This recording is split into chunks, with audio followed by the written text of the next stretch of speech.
പ്രിയപ്പെട്ടവരെ, പടിഞ്ഞാറൻ ഓസ്ട്രേലിയയിലെ ക്രിസ്മസ് ദ്വീപിൽ ചിലർ കാട്ടിൽ നിന്നും നാട്ടിലേക്ക് ഇറങ്ങിയിട്ടുണ്ട്. എല്ലാ വർഷവും നടക്കുന്ന മനോഹരമായ ഒരു പ്രകൃതി പ്രതിഭാസമാണിത്. റെഡ് ക്രാബുകളുടെ കുടിയേറ്റം. ഒന്നും രണ്ടും അല്ല, ലക്ഷക്കണക്കിന് ഞണ്ടുകളാണ് കാട്ടിൽ നിന്നും കടൽ തീരം ലക്ഷ്യമാക്കി ലോങ് മാർച്ച് ചെയ്യുന്നത്. അപ്പോൾ നമുക്ക് ആ വിശേഷങ്ങൾ കാണാം.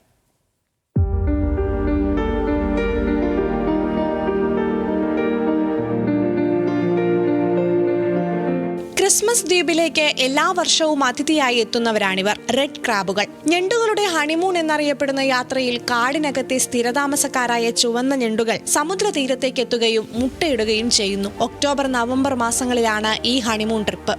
ഇണചേർന്ന ശേഷം ആൺഞണ്ടുകൾ ആദ്യം മടങ്ങും. പെൺഞണ്ടുകൾ മാളങ്ങളിൽ മുട്ടകൾ വിരിയിക്കാൻ തങ്ങുകയും ശേഷം തിരിച്ചു പോവുകയും ചെയ്യും. റെഡ് ക്രാബ് വിഭാഗത്തിലെ ഒരു പെൺഞണ്ട് ഒറ്റ തവണ 100,000-ഓളം മുട്ടകൾ ഇടുമെന്നാണ് കണക്ക്. വിവിധ ഘട്ടങ്ങളിലൂടെ കടന്നുപോകുന്ന ലാർവ 3 ആഴ്ച കൊണ്ട് പൂർണ്ണാവസ്ഥയിലെത്തി കുഞ്ഞുങ്ങളാകുന്നു. ഇതോടെ 9 ദിവസം നീളുന്ന യാത്ര പൂർത്തിയാക്കി ഞണ്ടുകൾ കാട്ടിലേക്ക്. യാത്ര സുഗമമാക്കാൻ ദ്വീപിൽ കിലോമീറ്ററുകളോളം റോഡുകൾ അടയ്ക്കുകയും ബോർഡുകൾ സ്ഥാപിക്കുകയും ചെയ്യും. യാത്രക്കാരായ പ്രത്യേക ഞണ്ട് പാലങ്ങളും തയ്യാറാക്കുന്നു. പ്രാദേശിക റേഡിയോയിലൂടെ യാത്രയുടെ തത്സമയ വിവരങ്ങൾ ജനങ്ങൾക്ക് കൈമാറുകയും ചെയ്യും. നിരനിരയായി കൂട്ടത്തോടെയുള്ള ഇവരുടെ ചുവപ്പൻ യാത്ര ആസ്വദിക്കാനും വിനോദസഞ്ചാരികൾ ഇവിടേക്ക് എത്താറുണ്ട്.